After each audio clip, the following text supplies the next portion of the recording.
How do you put an NIW into all this?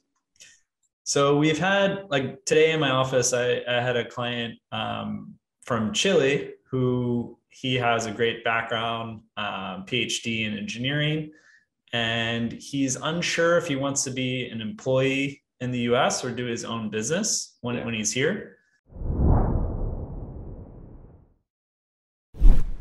So we're looking at potentials to have him start a science and technology related franchise, basically education for kids in that space.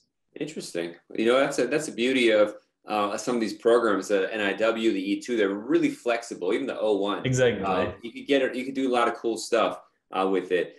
So, if what is the typical kind of person that contacts you? Obviously, the Toolbox magazine is geared toward immigration professionals.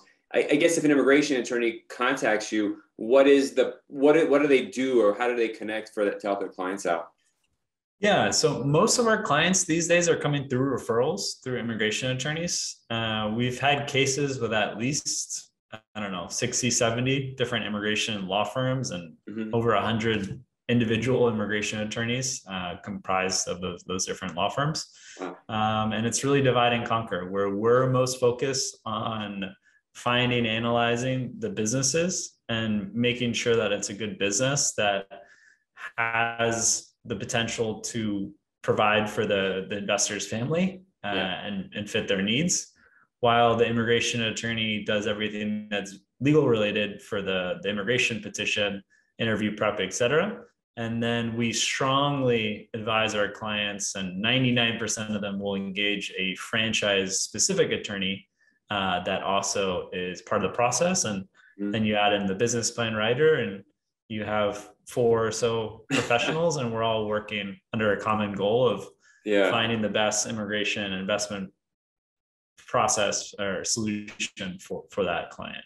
Yeah, you have to develop a team, and even that franchise law comes keys. Franchise law is its own world, and the thing about franchise, you got to pick it right, but there's a certain certainty that comes with. Obviously, it's an investment; you can't guarantee anything, but knowing there's a business model that exists and there's a management corporation that supports you and all this kind of stuff, it's easier for a foreign national who just comes out of nowhere to be able to get things started. Uh, For sure. And I think if you're already living here, say you have an H-1B and you've spent 5 years in the US and you're going to transition to some other visa category, startup might be the best option. Go for the startup if you have the relationships and the connections.